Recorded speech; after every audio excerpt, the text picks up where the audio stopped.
반갑습니다. 예수님의 비유 7번째, 포도원 품꾼의 비유. 마태복음 20장 1절에서 16절 말씀 함께 보시겠습니다.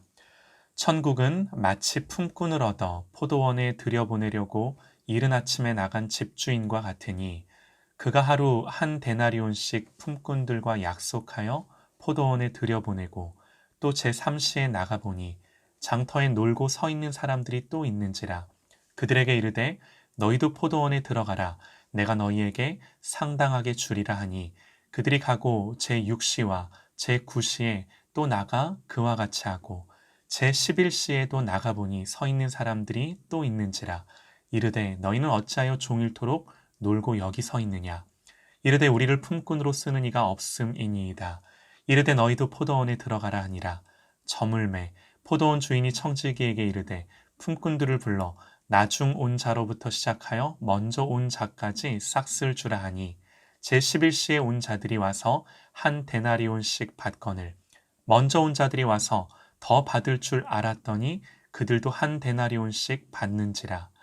받은 후에 집주인을 원망하여 이르되 나중 온 이 사람들은 1시간밖에 일하지 아니하였거늘 그들을 종일 수고하여 더위를 견딘 우리와 같게 하였나이다. 주인이 그 중의 한 사람에게 대답하여 이르되 친구여 내가 내게 잘못한 것이 없노라. 내가 나와 한 데나리온의 약속을 하지 아니하였느냐. 내 것이나 가지고 가라. 나중 온 이 사람에게 너와 같이 주는 것이 내 뜻이니라. 내 것을 가지고 내 뜻대로 할 것이 아니냐. 내가 선함으로 내가 악하게 보느냐. 이와 같이 나중된 자로서 먼저 되고 먼저 된 자로서 나중되리라. 아멘. 오늘 포도원 품꾼의 비유를 주님이 왜 말씀하셨는가? 그 배경을 보면요.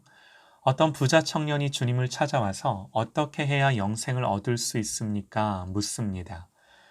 예수님, 네가 가진 거 다 팔고 너는 나를 따르라 그러세요. 그런데 이 사람이 그렇게 하지 못하고 근심하며 그냥 돌아갑니다. 이 모습을 보고 있던 베드로가 예수님께 이렇게 묻습니다. 19장 27절입니다. 이에 베드로가 대답하여 이르되 보소서 우리가 모든 것을 버리고 주를 따랐사온데 그런즉 우리가 무엇을 얻으리이까? 참 당돌한 질문이죠. 야, 쟤 봐라. 쟤는 그냥 돌아간다. 나는 저러지 않았는데. 그러면서 이 질문이 툭 튀어나온 거예요. 주님, 이 질문에 대한 대답으로 오늘 비유를 말씀하시는 겁니다. 베드로 스스로가 말하기를 우리가 모든 것을 버리고 주를 따랐사온데 이걸 주님이 말씀해 주셨으면 참 영광이었을 텐데 본인 입으로 이렇게 말하니까 너무 없어 보입니다. 이렇게 말하는 베드로의 속마음이 뭐였을까요? 자기의죠. 모든 것을 버리고 주를 따라갔다는 것을 적절한 보상이 따라야 하는 자기 공로로 이해합니다. 이런 베드로의 생각이 가져온 결과가 뭐냐면 주님이 십자가를 지시겠다 말씀하실 때 주님을 막아서는 거죠. 주님이 십자가의 죽음을 말씀하실 때는요. 많은 무리들이 주님을 따르던 때였습니다. 병든 자를 고치시고 귀신들을 쫓아내시며 심지어 죽은 자를 살리시죠. 그런데 돌아가신다니요. 지금까지 자기가 어떻게 예수를 쫓아왔는데 본전 생각나는 거죠. 베드로의 말처럼 모든 것을 버리고 여기까지 왔는데 하면서 억울한 마음이 드는 겁니다. 좀 심한 표현일지 모르지만 본전도 못 찾는다 생각한 거죠.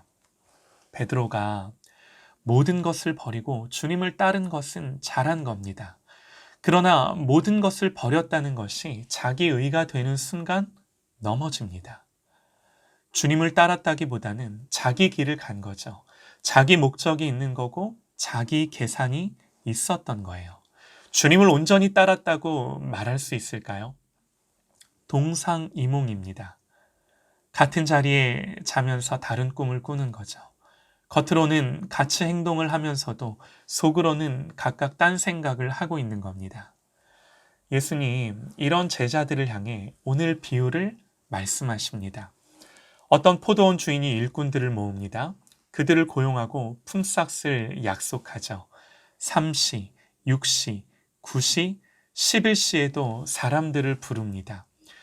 유대의 시간은 6시간을 더해주면 됩니다. 그러면 우리가 생각하는 시간이 나옵니다.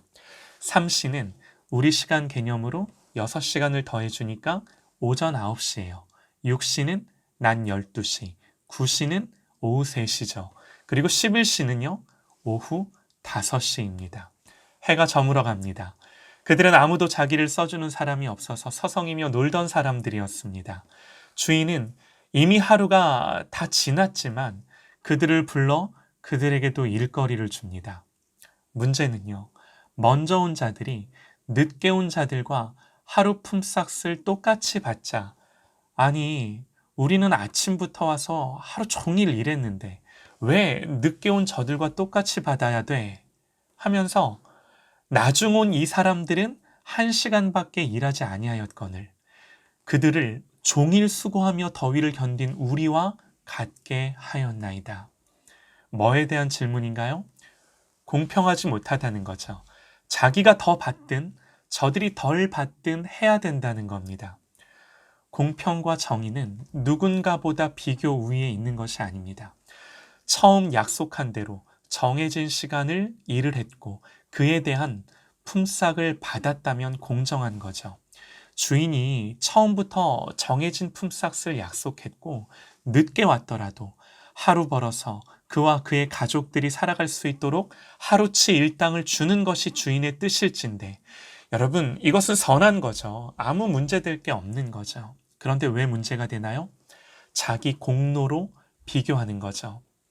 야, 나는 아침부터 왔는데 나는 하루 종일 더위를 견뎌가며 그래도 열심히 일했는데, 그래도 내가 나름 애쓰고 수고하고 열심히 살았는데, 이 생각에 주인을 의롭지 못한 사람으로 치부합니다. 그런데 아니요. 주인은요, 의로울 뿐만 아니라 은혜롭기까지 합니다. 6시에 일 끝나는데 5시에 와서 일하라는 주인이 어디 있나요? 그리고 그들에게도 하루 품삯을 주고 살아갈 수 있도록 배려해주는 주인이 어디 있나요? 여러분, 우리가 열심히 신앙생활하고 주님을 생각하고 참고 견디고 마음을 말씀으로 올곧게 지켜가려는 의도가 뭔가요? 때로는 섬기고 봉사하고 주님 마음으로 살아보려는 의도, 마음을 지키고 생각을 지키며 오늘을 버텨보려는 그 의도가 뭔가요? 오직 은혜 때문이죠. 나를 구원하고 동역자로 불러주시고 써주셔서 은혜에 대한 감격으로 감사함으로 하는 겁니다. 베드로도 처음에는요, 배와 그물을 버리고 주님을 쫓아갈 때 이 마음이었어요. 나는 죄인입니다. 엎드리고 흐느끼며 주님을 따르기 시작했죠. 그런데 시간이 지나면서 어느새 그 마음이 사라집니다. 주님을 따르지 못하고 돌아서는 그 부자 청년을 바라보며 자기가 한 일이 뿌듯해지고 자랑이 되고 공로가 되어 인정받고 싶고 박수받고 싶고, 그런데 그 보상이 따르지 않았을 때 마음이 무너지는 거죠.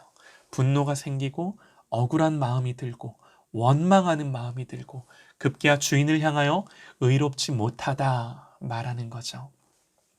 사랑하는 여러분, 신앙생활 오래 할수록 봉사 많이 하고 11조 많이 할수록 여기서 넘어지는 겁니다. 그거 잘못했다라는 게 아니라 그렇게 하면 할수록 그것이 나의 의가 될 때 거기서 반드시 걸려 넘어지는 거예요. 뭔가 하나라도 주님 앞에 내 의로 여겨지는 순간, 여러분, 우리 마음에 평안이 사라집니다. 자유가 없어져요. 여러분, 우리 모두는요, 늦게 부름받은 자입니다. 우리보다 앞서 신앙의 길을 걸어갔던 선배들이 뿌려놓은 거, 심어놓은 거, 우리 그거 거두는 거 많잖아요. 저만 해도요, 저희 할머니가 뿌리시고 부모님이 뿌리시는 거 늦게 와서 일손 좀 거두는 거죠. 주님 말씀하십니다. 너희 중에 누구에게 밭을 갈거나 양을 치거나 하는 종이 있어 밭에서 돌아오면 그더러 곧 와 앉아서 먹으라 말할 자가 있느냐? 도리어 그더러 내 먹을 것을 준비하고 띠를 띠고 내가 먹고 마시는 동안에 수종 들고 너는 그 후에 와서 마시라 하지 않겠느냐? 명한 대로 하였다고 종에게 감사하겠느냐? 이와 같이 너희도 명령받은 것을 다 행한 후에 이르기를 우리는 무익한 종이라 우리가 하여야 할 일을 한 것뿐이라 할지니라. 그렇게 말하라는 거죠. 영광은 우리 스스로 취하는 것이 아니라 주님이 주시는 거죠. 지금까지 열심히 일하셨나요? 아침부터 지금까지 그래도 더위를 견뎌가며 수고하셨나요? 잘하셨습니다. 그러나 우리는 무익한 종일 뿐입니다. 할 일을 한 것뿐입니다. 보상이 너무 적은가요? 내 인생을 돌아보니 이게 뭔가 싶나요? 다른 이들과 비교해 보니 억울한 마음이 드나요? 은혜를 잊으셨군요. 우리의 시선을 하나님께만 집중하십시다. 처음 나를 불러주셔서 주님 알게 하시고 자녀 삼아주신 것을 기억하십시다.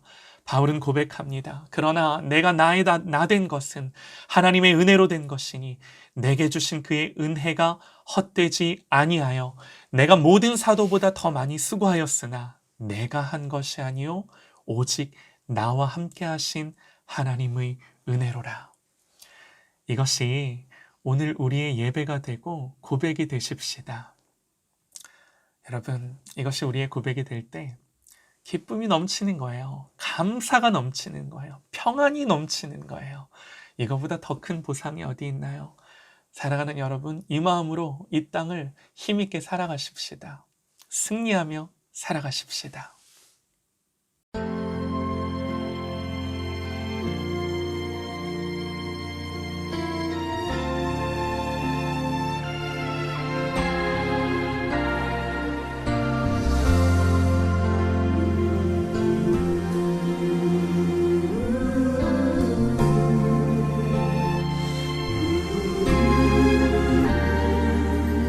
나를 지으신 이가 하나님, 나를 부르신 이가 하나님, 나를 보내신 이도 하나님, 나의 나 된 것은 다 하나님 은혜라. 나의 달려갈 길 다가도록 나의 마지막 호흡 다하도록 나로 그 십자가 함께 하시니 나의 나 된 것은 다 하나님 은혜라. 한량 없는 은혜, 갚을 길 없는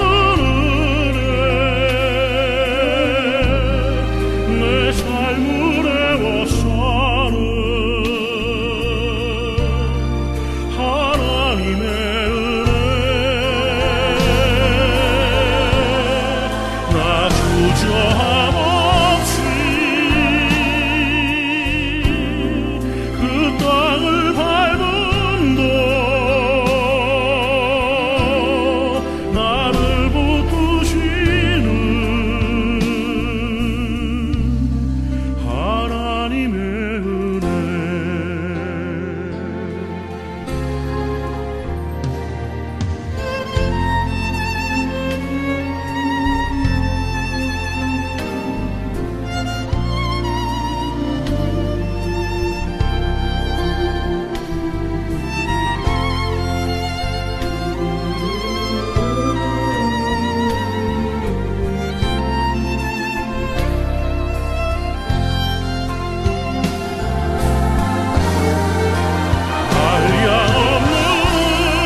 나를 지으신 이가 하나님,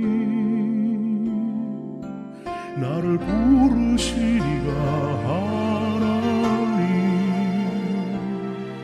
나를 보내신 이도 하나님,